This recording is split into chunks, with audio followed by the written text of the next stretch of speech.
येत्या 5 ते 7 दिवसात मान्सून अंदमानमध्ये दाखल होणार आहे। 18 ते 20 मे दरम्यान मान्सून अंदमानात दाखल होऊ शकत असल्याचा अंदाज आहे। खासगी हवामान संस्था स्कायमेटनं हा अंदाज व्यक्त केला आहे। तर मुंबईत 12 जूनपर्यंत पाऊसधारा बरसणार आहेत आणि केरळमध्ये 28 ते 30 मे दरम्यान मान्सून येईल। यंदा 3 ते 4 दिवस आधीच मान्सून दाखल होत असल्यानं दुष्काळग्रस्त शेतकऱ्यांना दिलासा मिळाला आहे। यावेळी सरासरीच्या 27% पाऊस अधिक पडत असल्याचंही सांगण्यात येत आहे।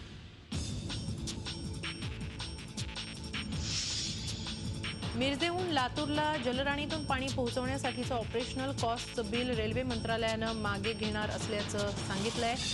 रेल्वे मंत्री सुरेश प्रभू यांनी ही माहिती दिली आहे। तब्बल 4 कोटींचं बिल राज्य सरकारला पाठवण्यात आलं होतं। पाणी पोहोचवण्याची जी किंमत होईल ती अर्धी वाटून घेण्याचा निर्णय पूर्वी झाला होता। त्यानुसार 4 कोटीच्या बिलापैकी 2 कोटी 16 लाख रुपये राज्य सरकारला चुकते करावे लागणार होते। 12 एप्रिलपासून पाणी पोहोचवायला सुरुवात झाली। त्यानंतर आतापर्यंत 6 कोटी लिटर पाणी लातूरला पोहोचलंय।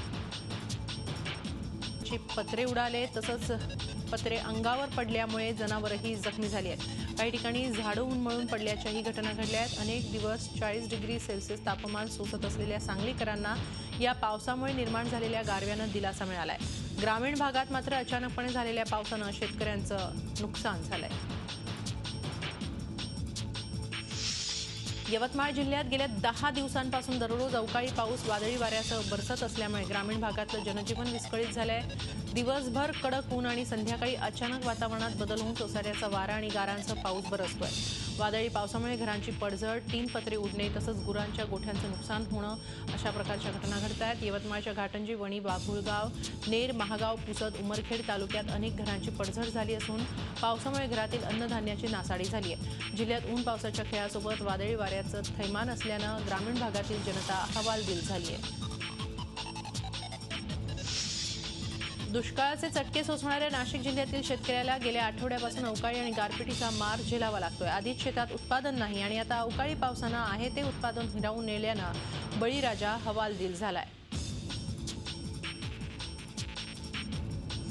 ऐन उन्हाळ्यात मालाड मार्वे रोड येथील शंकरवाडी आणि पटेलवाडी परिसरातील नागरिकांना पाणी गळतीमुळे तीव्र पाणी टंचाईला सामोरं जावं लागतंय। नागरिकांची पाण्यासाठी वणवण सुरू असताना या परिसरात पाणीपुरवठा करणाऱ्या जलवाहिनीतून हजारो लिटर पाणी वाया जात आहे। त्यामुळे नागरिक त्रस्त आहेत। महानगरपालिकेच्या जलविभागाच्या अधिकाऱ्यांना पाण्याची गळती नेमकी कुठे होतीये याचा शोध लागत नसल्यामुळे हजारो लिटर पाणी दररोज वाया जात आहे।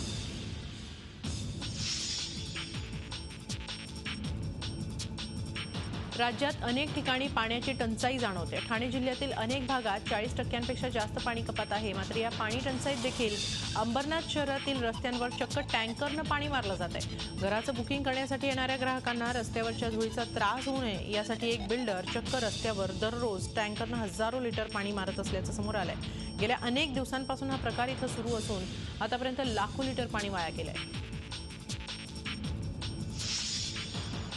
लातूर जिल्ह्याच्या औसा तालुक्यातील मासुर्डी गावात 90% ऊसाची लागवड केली जाते। मात्र पावसानं दडी मारल्यानं पाण्याचं मोठं दुर्भिक्ष गावात आहे। गेल्या 2 वर्षांपासून या गावात टँकरनं पाणी पुरवठा केला जातोय।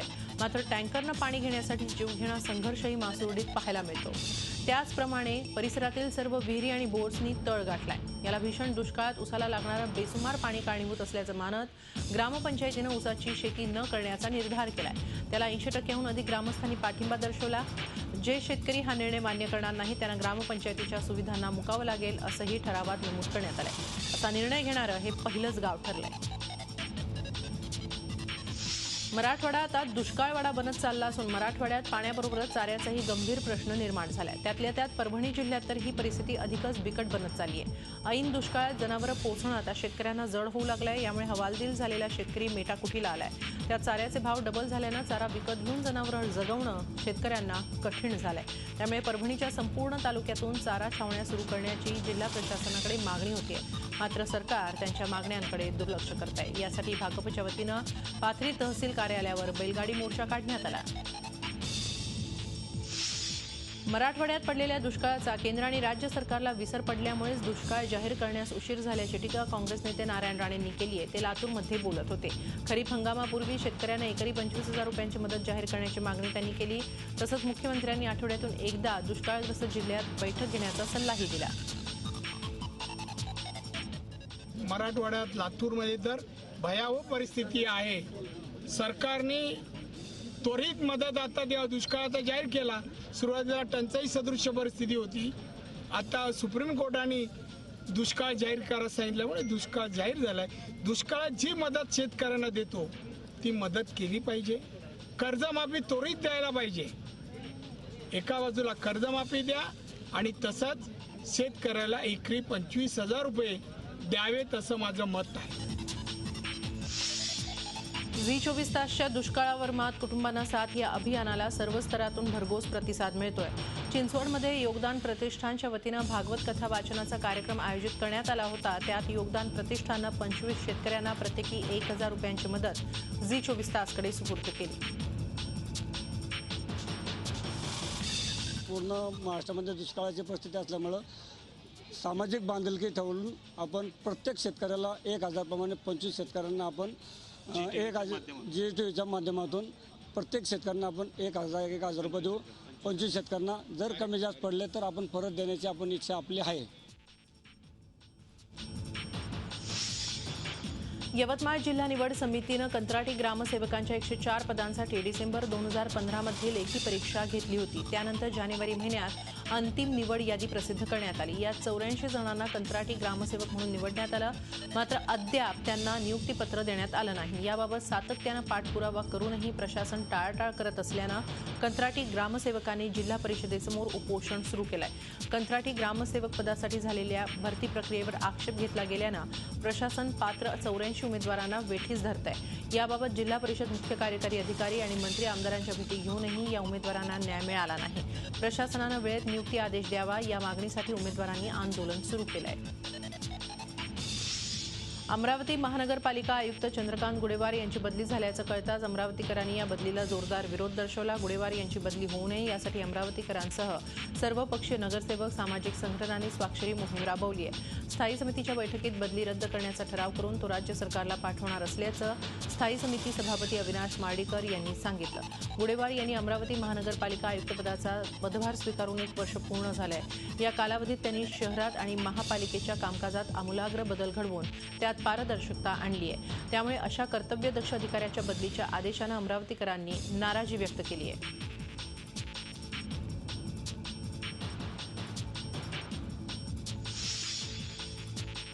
डान्सबारच्या मुद्द्यावर सध्या नवीन पेच निर्माण झालाय. सध्या राज्यात 2 कायदे अस्तित्वात आल्याचं समोर आलंय. राज्य सरकारनं डान्सबारसाठी नवीन कायदा आणलाय. जुन्या याचिकेची सुनावणी घेताना कोर्टानं डान्सबारला परवाने देण्याचे आदेश दिले. पण नवीनच कायदा असेल तर मग या आदेशाला अर्थ उरत नसल्यामुळे डान्सबारला परवानगी देता येणार नसल्याचं RR पाटील फाउंडेशननं सुप्रीम कोर्टात सांगितलं. हीच बाजू राज्य सरकारनं ठामपणे कोर्टात का मांडली नाही असा प्रश्न याचिकाकर्ते आणि RR पाटील फाउंडेशनचे अध्यक्ष विनोद पाटील यांनी केलाय.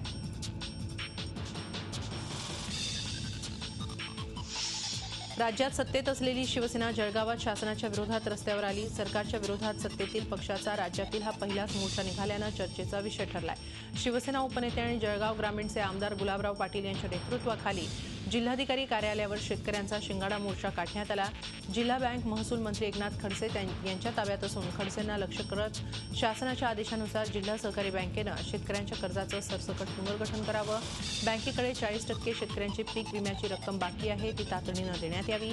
शेतकऱ्यांचं वीज कनेक्शन न तोडता वीज बिल माफ करावं यासह अन्य मागण्या यावेळी मोर्चात करण्यात आल्या.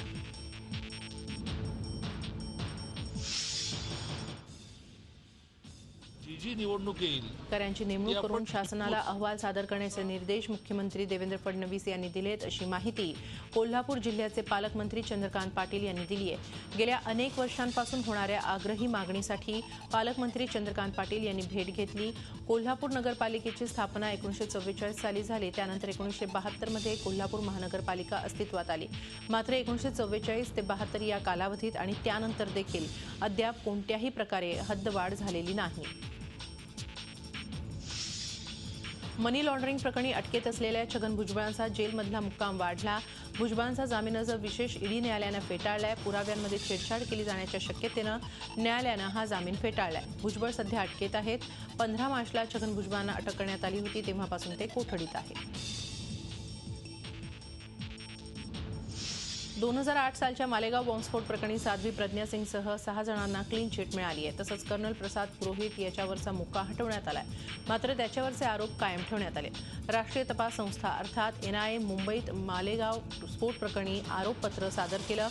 आरोपपत्रात एकूण 16 आरोपींची नावं असून यापैकी 6 आरोपींना दोषमुक्त केलंय, तर उर्वरित 10 आरोपींवरील मुक्का रद्द केलाय.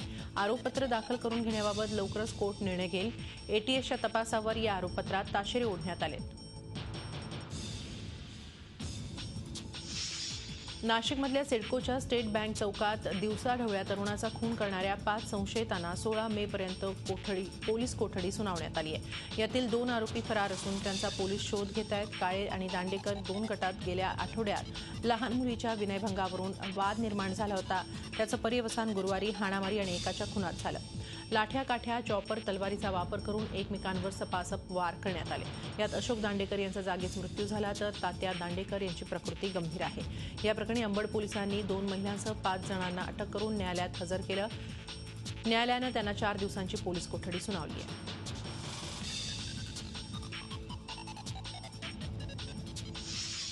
आर्थिक गुन्ह्यांसंबंधी नागपूर पोलिसांनी आजवरची सर्वात मोठी कारवाई केली आहे. नागपूर पोलिसांनी शहरातील नामवंत व्यापाऱ्यांवर धाडी टाकत डब्बा ट्रेडिंगच्या नावाखाली मोठ्या प्रमाणात अवैधपणे रोखे खरेदी विक्रीचे मोठे रॅकेट पोलिसांनी उद्ध्वस्त केलंय. 2,500 कोटींचा व्यवहार असण्याची शक्यता आहे. नागपूर पोलिसांच्या गुन्हे शाखा, income tax department, SEBI, ED या कारवाईत सहभागी झाले होते.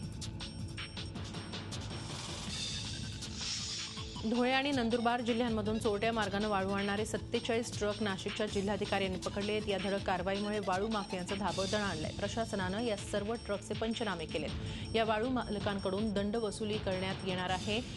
एकाच दिवशी एवढ्या मोठ्या प्रमाणात वाळूचे अवैध ट्रक पकडण्याची जिल्ह्यातील गेल्या 5 वर्षातली ही पहिलीच घटना आहे. या ट्रक चालकांपैकी 43 जणांकडे वाळू वाहतुकीचा परवाना नसल्याचं समोर आलं आहे, तर 3 ट्रक चालकांच्या परवान्यात खाडाखोड आढळून आली आहे. या कारवाईतून प्रशासनाला 60 लाख रुपये मिळण्याची शक्यता आहे.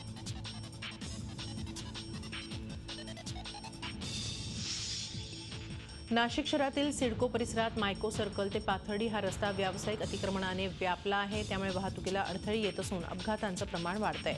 त्रिमूर्ती चौकात याचा जास्त फटका बसतो. या ठिकाणी पार्किंगची सोय नसल्यामुळे गाड्या रस्त्यावर लागत आहेत. नाशिक महानगरपालिकेची अतिक्रमण मोहीम सक्रिय करण्याची गरज नागरिकांमधून व्यक्त होतीये. दुष्काळाबाबत राज्य सरकारची बघ्याची भूमिका असल्याचा अनुभव येतोय. प्रत्येक बाबतीत पोट फटकारते आहे. नक्की सरकार कोण चालवतं असा प्रश्न निर्माण होत असल्याचा टोला माजी मुख्यमंत्री पृथ्वीराज चव्हाण यांनी लगावलाय.